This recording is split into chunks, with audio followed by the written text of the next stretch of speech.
Welcome into the Hallis Huddle. The Bears have made some exciting trades to address the O-line, but does that mean that they're going to be looking to even make another deal to shore up the defense? That and more on this episode of the Hallis Huddle.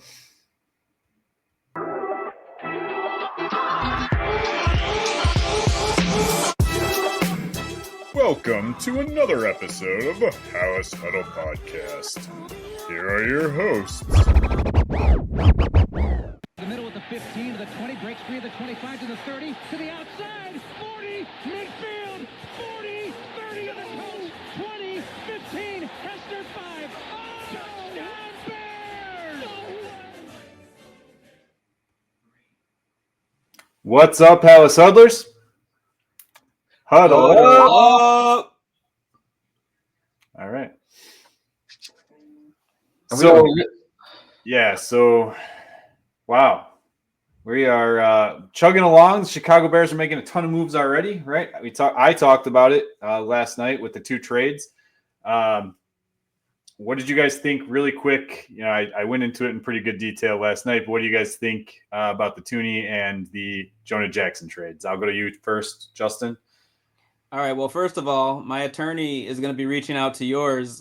You tried to do a this just in, it sounded like, with crunching some of the numbers on Jackson versus our guy Tevin Jenkins. But I'm excited about both moves. And I really think it comes down to once Trey Smith was not on in the free agent plans, I truly believe the Bears, as well as probably many other teams, really were going to go hard for Trey Smith.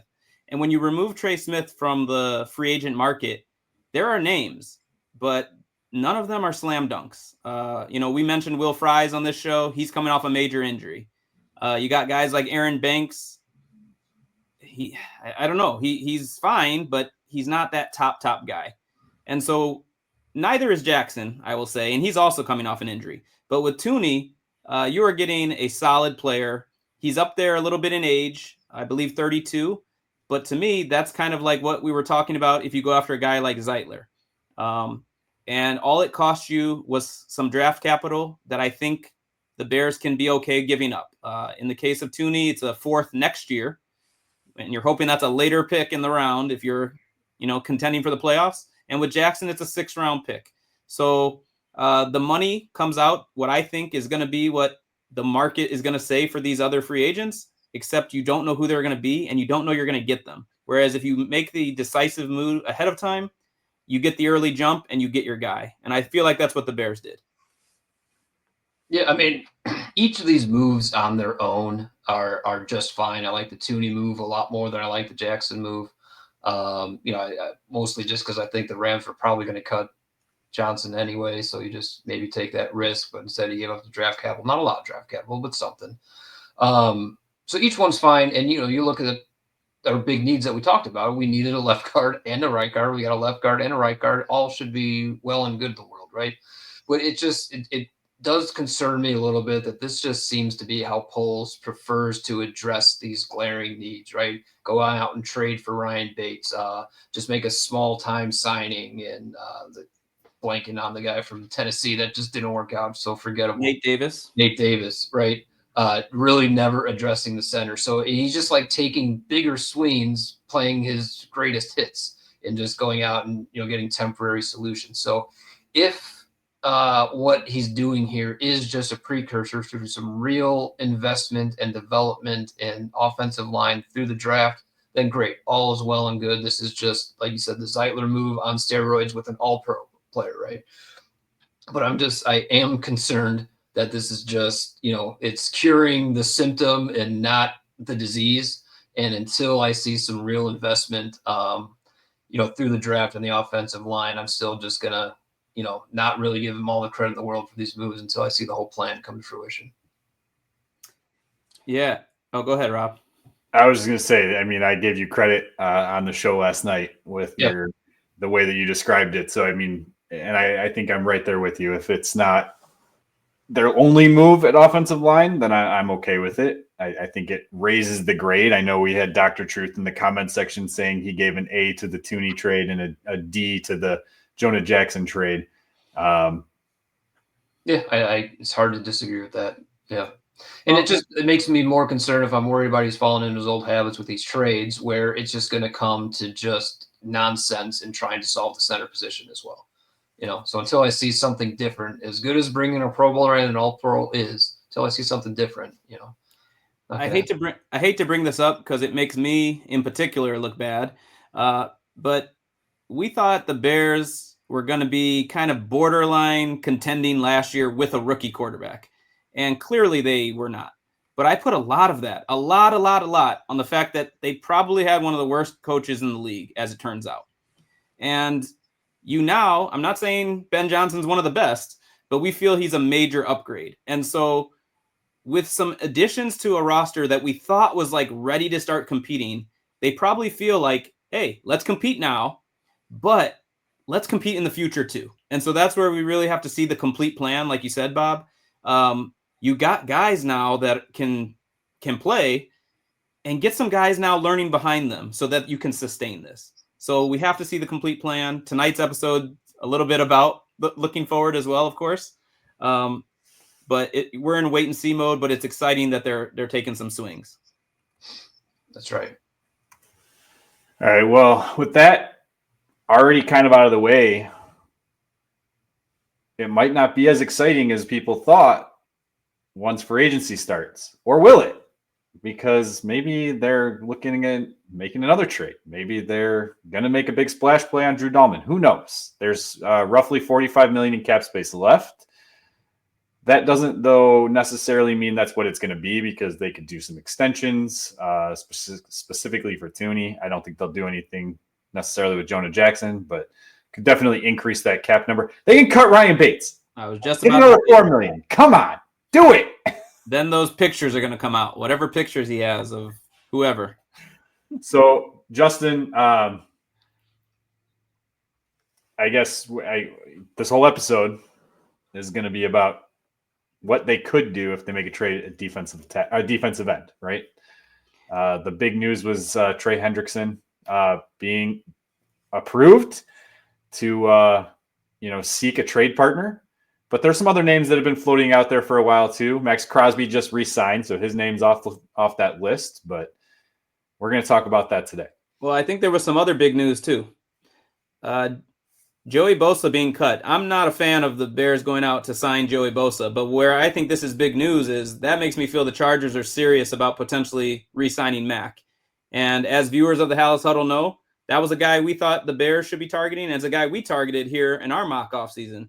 I'm also hearing that Chase Young is likely to be staying in New Orleans. And so just like I said at the beginning of this episode, when Trey Smith came out of that market for guards, the market looked real different. And so if you take Chase Young out of the edge market, you take Khalil Mack out of the edge market, it's not as good as it might have seemed before. And so maybe a trade, just like they did with the interior of the O-line, is the better way to go. That's what we're here to talk about. Yeah, definitely. Should we take a look at who's maybe available in the trade market? Let's do it. Yeah, before we do, head over to our sign up page at signupexpert/huddle and sign up. There's a bunch of oh my gosh, I can't do my ad read in my head today. There's a bunch of betting sites, sports books. Bleh. Let's just move on because this is bad. Just put it on the banner at the bottom. And yeah, it'll be at the bottom. Oh my goodness. It's been a while in there too, people. Since I pushed this, but it's down there. There it is. Go get the best betting odds. It's football season's over right now. I'm not looking at betting unless you want to bet baseball. It's available. So Myles Garrett has requested a trade, does not want an extension. The Cleveland Browns have made it clear that they do not want to trade him. Doesn't necessarily mean he's not available, because I recall in 2018 a very similar situation happening in Oakland with the Raiders, and it was the Chicago Bears that came out, granted it was after the draft, and landed Khalil Mack. So Bob, what do you think about Myles Garrett as a potential option? I mean, it's very enticing. I mean, he's a perennial defensive player of the year candidate, right? So there's levels to all these types of players. We were talking about Trey Smith. He was a Pro Bowl guy. We're getting Tooney. He's an All-Pro guy.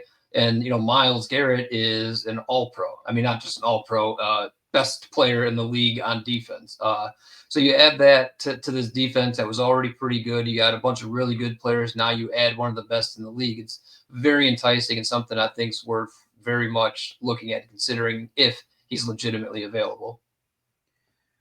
Well, and I think from Cleveland's standpoint, they don't want to say, oh, you want to trade? All right, we'll trade you. I think saying they don't want to trade him makes a team have to really come with their very best offer to get a guy who, like you said, Bob, he is a guy that teams have to game plan for.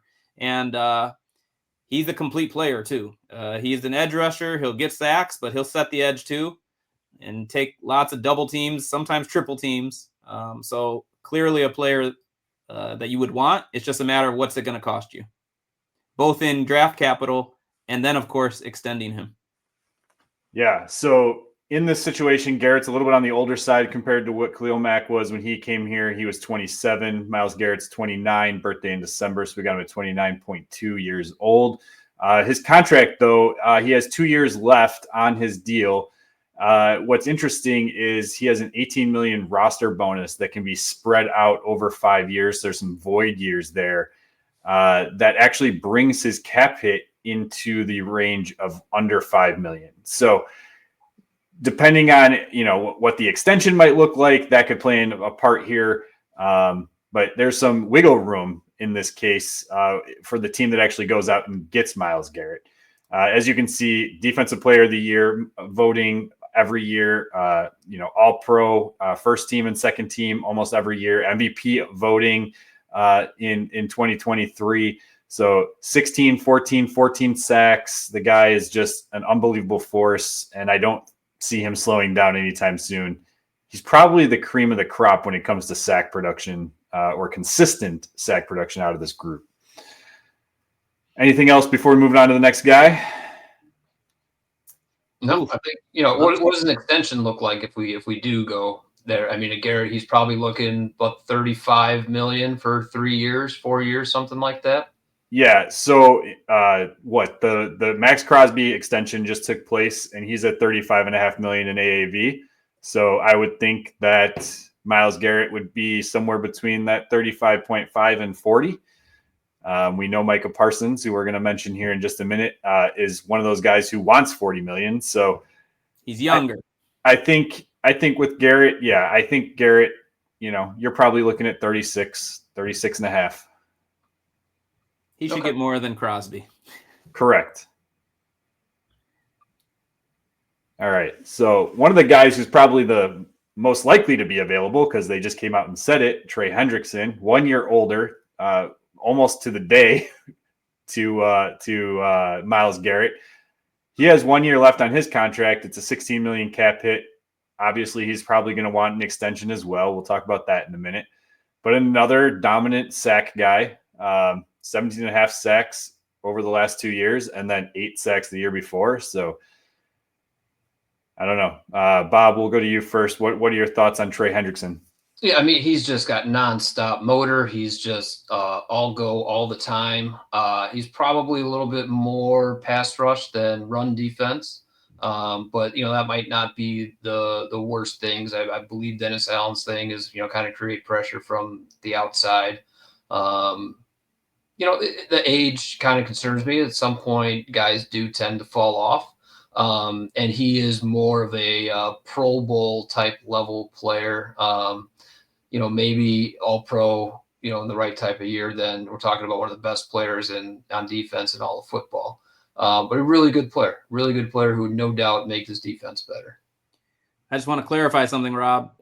You said 17 and a half sacks over the last 2 years. That's each of the last 2 years. Yes. So the production is there. I get what Bob's saying about guys being on the wrong side of 30, but you're hoping you're getting a solid player this year, a solid player next year, and then if you're signing him to a 3-year deal, maybe he's falling off in that third year, but maybe that's when Austin Booker and maybe someone you draft this year start to come on. So it would be exciting to add a player like this. We know the Bears need to add somebody. And as I said, the free agent market might not be the place. I don't think this will cost you as much in terms of what a trade would look like, especially because Cincinnati knows they have to trade this guy. Now, that could also make a lot more teams think they can get him. And so then maybe that's its own bidding war in and of itself. But if you could get this guy for less of a price than Garrett, you're still going to get some solid production, I think, for at least 2 seasons. Yeah, and based off of what all you guys said, the trade capital, the draft capital you're going to be giving up is going to be less, right? So we'll talk about that in a little bit too. We already hinted at it, but here's Micah Parsons. Micah Parsons is obviously the youngest guy here. He'll be 26 before the year starts. His birthday is actually the same as my wife, so maybe that means something. May 26th, shout out to my wife, who doesn't listen to the show. Contract 1 year left, 24 million cap hit, so the cap hit's a little bit higher. I say a little bit. But hey, they saved $6 million with the Tooney and Jackson, like with the Jonah Jackson trade, right? I said it was $6 million less than what we expected for Trey Smith. So there's that extra $6 million. You go get Micah Parsons instead of Trey Hendrickson. Again, a sack specialist. Again, all-pro seasons, defensive player of the year seasons, MVP votings, Pro Bowls. I mean, this is something that the Chicago Bears haven't had in a little bit of time. Justin, what do you think about Micah Parsons being the guy? Yeah, I mean, the thing is about, I guess, all these players we just mentioned is I'm just picturing what offensive coordinators must be thinking when they have to face these guys. And with Micah Parsons, absolute game wrecker. He needs to be accounted for on every single play. High motor, as Bob said when talking about Hendrickson. But as you pointed out, Rob, now you're talking about a guy 26. So you're getting, hopefully, the prime of what is a Hall of Fame career. He's on pace for being in the Hall of Fame, and you'd be getting the prime of that. Now, it's going to cost you. It's going to cost you draft capital, quite a bit of it. It's going to cost you money, quite a bit of it. But the question is, to have an edge that just is the top of the league for the next 4 seasons, is it worth all that? That's what we got to determine. Yeah, I mean, he's the best player on this list, no doubt. The only negative thing I really have to say is that I just don't think there's any way the Cowboys actually make him available. They have tons of big contracts that they can restructure, and this is the guy you restructure to make room for. So, yeah, phenomenal player. Love to add him. Just of these 3, I think he's probably the most unrealistic that he's even available in the first place, let alone that you go pay the price to get him. Yeah, I'm looking it up right now, but they actually just redid Dak Prescott's numbers already. And, of course, I'm not going to find it right away, but I want to say it was somewhere in between 30 and 40 million that they just freed up. So convenient number right there. Yeah, exactly. If Max Crosby got whatever you said, 36, 37, whatever that number came in at, he definitely will get his 40. Yeah. He'll get at least, if not 40, and maybe 39 and a half. So I mean, Jerry Jones is one of those guys. He might just keep that extra 500. I don't want to do a cross sport comparison, especially because there's no cap, but baseball money has started to just get crazy. And I think we're seeing it here too. This is starting to sound like monopoly money, but the cap keeps going up. So as crazy as it sounds, like, hey, this guy's going to make $40 million a year. 40's the new 30. 40's the new 30. He's in his prime. Couple years from now, you won't even be blinking at 40. So, but as Bob said, this might not be as realistic as maybe some of the others. All right. Well, it's going to cost them. What is it going to cost them? Here are 3 trade scenarios that we came up with based off of things that we've seen on social media, things that we've seen, different articles that were written by different outlets.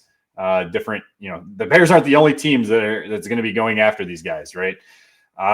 So Trey Hendrickson, we have the Bears getting Hendrickson and the Bengals 2025 second round pick, which is pick 49. The Bengals will be getting the Bears first round pick at 10, their second round pick at 39. So that's the Bears' first 2 picks this year and a 2026 third. Do we want to just list this off and then weigh in? Or touch base on them as we go? We can go through all 3, maybe. What do you think, Bob? Yeah. All right. So Myles Garrett obviously going to cost a little bit more. Again, he's a year younger. Also has a second year of team leverage with the contract situation. So the Bears would get Myles Garrett in a 2026 fourth, but they're going to be giving up this year's first and fifth round pick. They're going to be getting up their first round pick next year and their third round pick next year. So that's 2 firsts, a third, and a fifth over the next 2 years for Myles Garrett and a fourth. Micah Parsons, for some reason, I can't get my slide screen to go away, which is annoying, and I can't. There we go.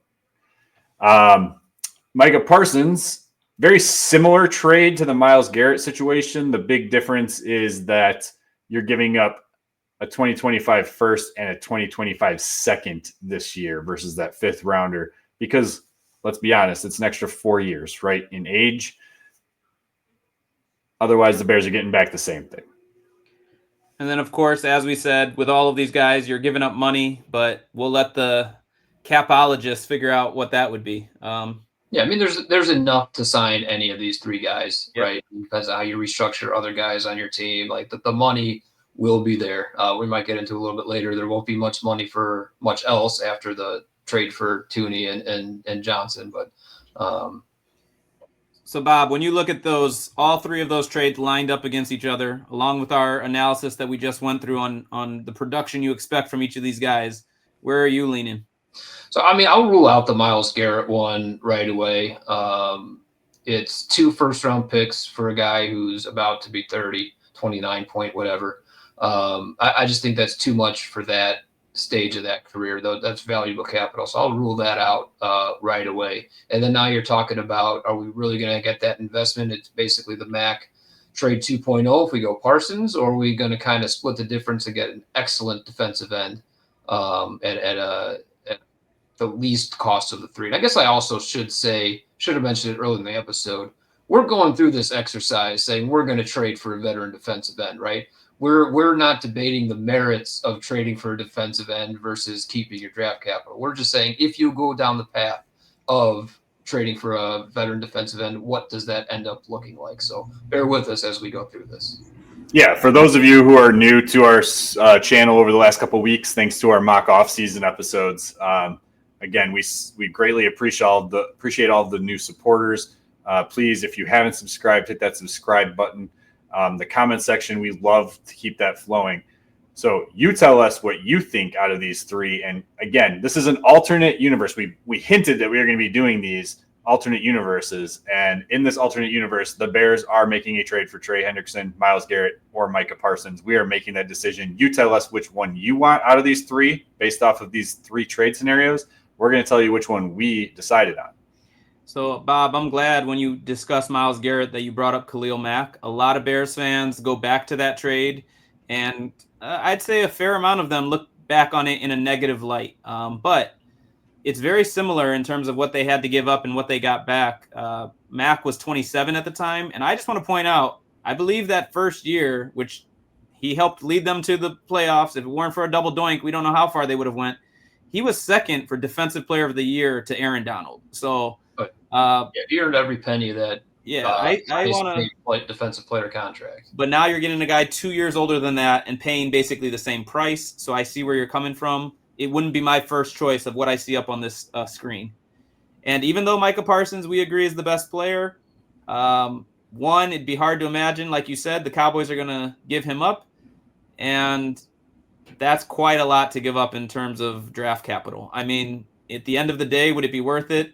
Maybe. But I'm looking at that Trey Hendrickson up at the top, and I think for 2 years you're getting a game wrecker type player, and that doesn't totally ruin your draft capital that you would have this year.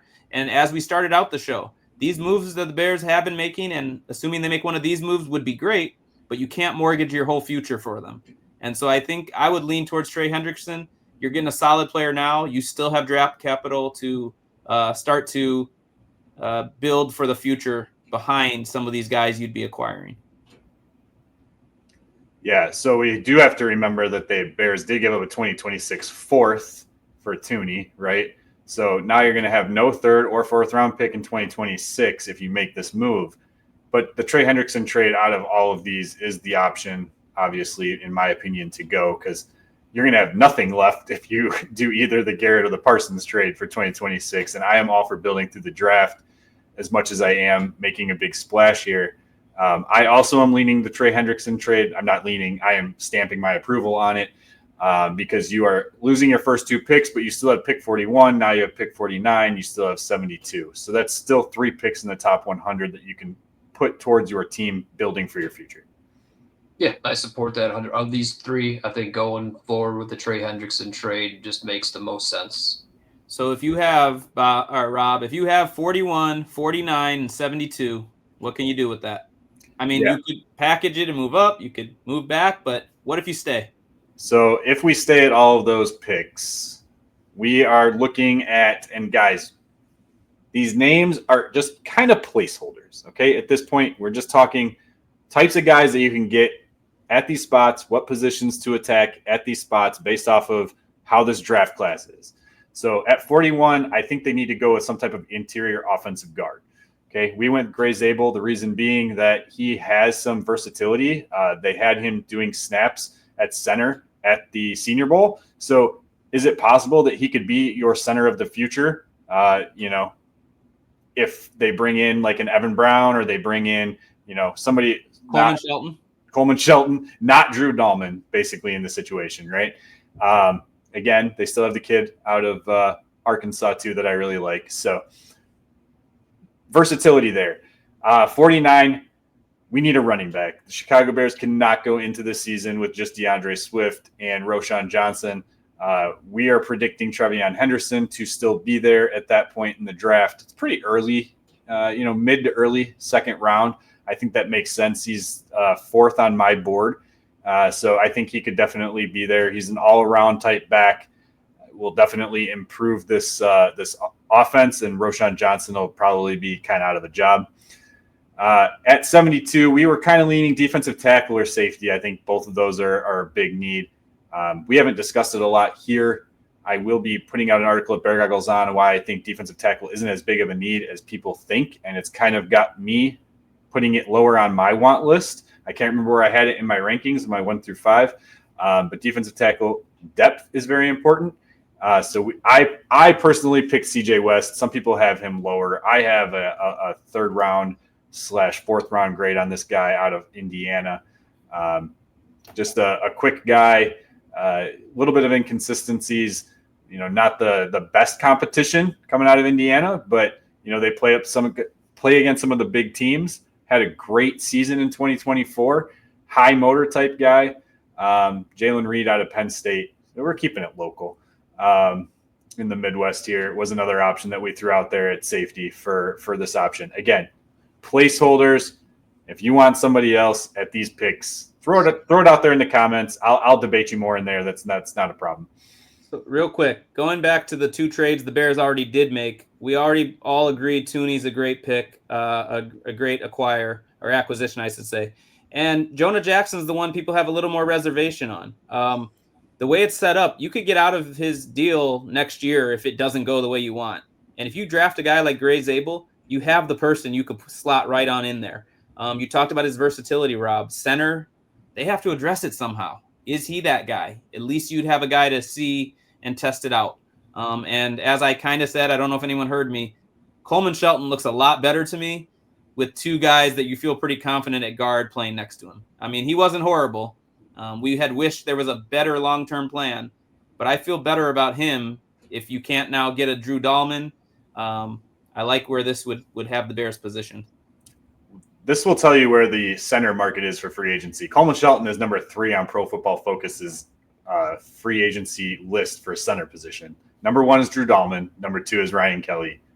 Number 3 is Coleman Shelton. So wouldn't it be an awful idea?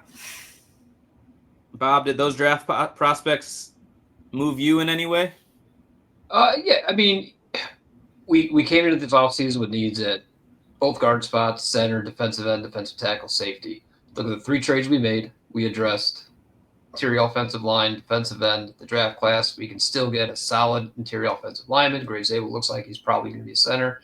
You grab a running back. and you still are going to get your defensive tackle or safety, quality prospect in that 3rd round. So, yeah, I think there's still a path, even with giving up all the draft capital you did and the contracts you've done, to still address the needs.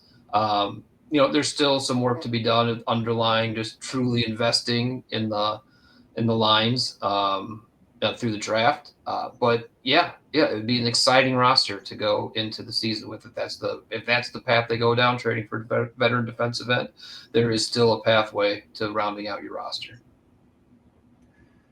All right. Well, free agency officially starts next week.